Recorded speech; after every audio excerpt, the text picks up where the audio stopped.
26 दिसंबर कोई साधारण तारीख नहीं है।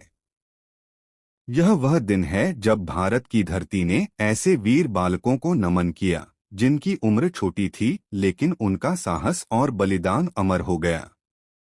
यह दिन 4 साहिबजादों की शहादत की याद दिलाता है, जिन्होंने धर्म, सत्य और मानवता की रक्षा के लिए अपने प्राण न्यौछावर कर दिए।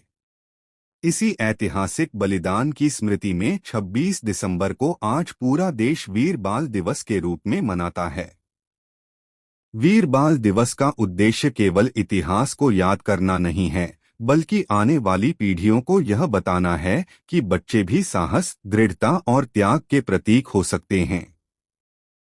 यह दिन सिखों के 10वें गुरु श्री गुरु गोबिंद सिंह जी महाराज के 4 पुत्रों साहिबजादा अजीत सिंह, साहिबजादा जुझार सिंह, साहिबजादा जोरावर सिंह और साहिबजादा फतेह सिंह की अद्वितीय वीरता और अटूट आस्था को समर्पित है। 17वीं शताब्दी का वह समय अत्याचार और अन्याय से भरा हुआ था। मुगल शासक औरंगजेब के शासन में धर्म परिवर्तन का दबाव और निर्दोषों पर जुल्म आम बात हो गई थी।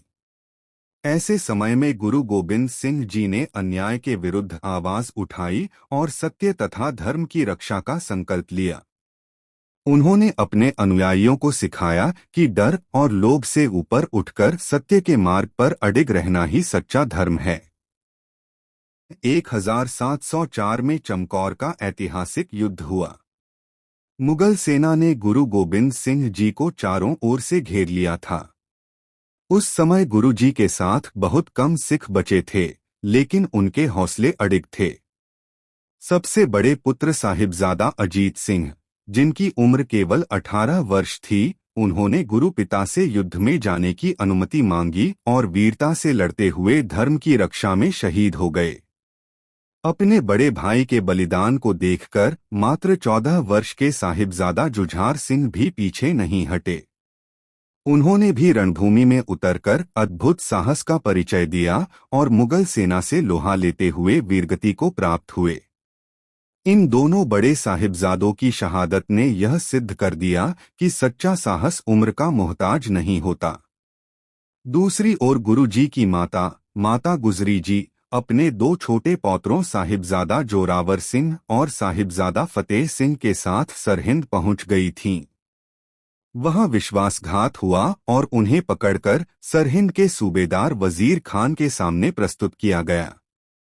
छोटे साहिबजादों को इस्लाम स्वीकार करने के बदले धन, ऐशो आराम और जीवन की सुरक्षा का लालच दिया गया। सिर्फ 9 वर्ष के साहिबजादा जोरावर सिंह और 7 वर्ष के साहिबजादा फतेह सिंह ने निर्भीक होकर कहा कि वे अपने गुरु और अपने धर्म को कभी नहीं छोड़ेंगे। उनकी इस अडिग आस्था से अत्याचारी शासन तिलमिला उठा और क्रूर निर्णय लिया गया। दोनों बालकों को जिंदा दीवार में चिनवा दिया गया। इतनी छोटी उम्र में इतना बड़ा बलिदान इतिहास में विरल है। अपने पौत्रों की शहादत का समाचार सुनते ही माता गुजरी जी ने भी ठंडे बुर्ज में अपने प्राण त्याग दिए। एक ही परिवार के 3 पीढ़ियों, दादी और 2 बालकों का यह बलिदान मानवता के इतिहास में अमर हो गया और आने वाली सदियों तक लोगों को प्रेरणा देता रहेगा। अपने पौत्रों की शहादत का समाचार सुनते ही माता गुजरी जी ने भी ठंडे बुर्ज में अपने प्राण त्याग दिए। एक ही परिवार के 3 पीढ़ियों, दादी और 2 बालकों का यह बलिदान मानवता के इतिहास में अमर हो गया और आने वाली सदियों तक लोगों को प्रेरणा देता रहेगा। 4 साहिबजादों की शहादत हमें यह सिखाती है कि धर्म, सत्य और आत्मसम्मान से बड़ा कुछ भी नहीं होता। यह कहानी हमें बताती है कि अत्याचार चाहे कितना भी बड़ा क्यों न हो, सत्य और साहस के सामने उसे झुकना ही पड़ता है। यह बलिदान केवल सिख समुदाय का नहीं, बल्कि पूरे भारतवर्ष की धरोहर है। आज जब हम 26 दिसंबर को वीर बाल दिवस मनाते हैं, तो हमारा कर्तव्य बनता है कि हम केवल श्रद्धांजलि न दें, बल्कि इन वीर बालकों के आदर्शों को अपने जीवन में उतारें। हमें अपने बच्चों को साहस, सच्चाई और संस्कारों का महत्व समझाना चाहिए ताकि वे भी सही और गलत के बीच अंतर पहचान सकें। आइए इस वीर बाल दिवस पर हम 4 साहिबजादों को कोटि कोटि नमन करें और संकल्प लें कि उनके बलिदान को कभी व्यर्थ नहीं जाने देंगे। उनका जीवन और शहादत हमें सदैव यह याद दिलाती रहे कि सत्य के मार्ग पर चलना ही सबसे बड़ा धर्म है। बोले सो निहाल। सत श्री अकाल।